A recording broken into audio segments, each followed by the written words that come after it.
ఈ వీడియో కేవలం భారతదేశంలో ఉండే జనాలకి మాత్రమే. నేనే మీ వందే భారత్ ని. నాతో సెల్ఫీలు రీల్స్ చేసుకునే శ్రద్ధ నన్ను ఎలా వాడాలో తెలుసుకోవడం మీద లేదు. ఈ రోజు నా కడుపు మంట ఏంటో చెప్తా వినండి. నాకు ఆటోమేటిక్ డోర్లు ఉన్నాయని ముందే చెప్పారు కదరా. ఆ డోర్ మూసుకునే టైంకి కావాలని కాల్ అడ్డు పెట్టడం, చేతిలో ఉన్న లగేజ్ బ్యాగ్ అడ్డు పెట్టడం ఏంట్రా? నేనేమన్నా మీ ఊరి పల్లె వెలుగు బస్సునా? డోర్ల దగ్గర మీ వేషాలకి నా సెన్సార్లు పిచ్చెక్కిపోయి నా టైం టేబుల్ అంతా నాశనం అయిపోతుంది. తీరా మీ దరిద్రం వల్ల నేను 10 నిమిషాలు లేట్ అయితే చూడు, వందే భారత్ కూడా లేటే అని నా మీదే పడి ఏడుస్తాను. ఇంకా గుట్కా బ్యాచ్ దగ్గరికి వస్తే వీళ్ళు గుట్కా నమిలి పుచ్చుకుమని ఉయ్యడం వలన ఈ గుట్కా మరకలు కడగడానికే మా రైల్వే శాఖకి ఏడాదికి 1200 కోట్ల రూపాయలు ఖర్చు అవుతుంది. ఆ డబ్బులతో నాలాంటి తమ్ముళ్ళని ఇంకో 10 మందిని పుట్టించొచ్చు. 10 రూపాయలు గుట్కా కొని 100 కోట్లు దేశానికి బొక్క పెడుతున్నారు.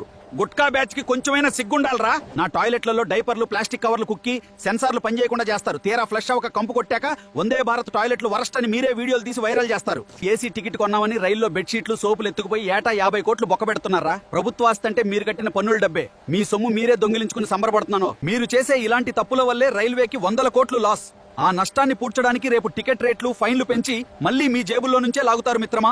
వీడియో చూసి వెంటనే నన్ను బీజేపీ బుడ్డోడనో, కూటమి కూలోడనో, పేటీఎం బ్యాచ్ అనో కామెంట్లలో మీద పడిపోకండి. ఇవన్నీ రైల్వే శాఖ వాళ్లే గుండెలు బాదుకుంటూ చెప్పిన నిజాలు. నిజంగా మీరు బాధ్యత గల భారతీయులైతే ఈ వీడియోని షేర్ చేయండి. అలాగే ఒక్కసారి మన ఏఐ టాక్స్ ఛానల్లోకి తొంగి చూసి కంటెంట్ లో నిజంగా దమ్ముంది అనిపిస్తేనే ఫాలో కొట్టండి.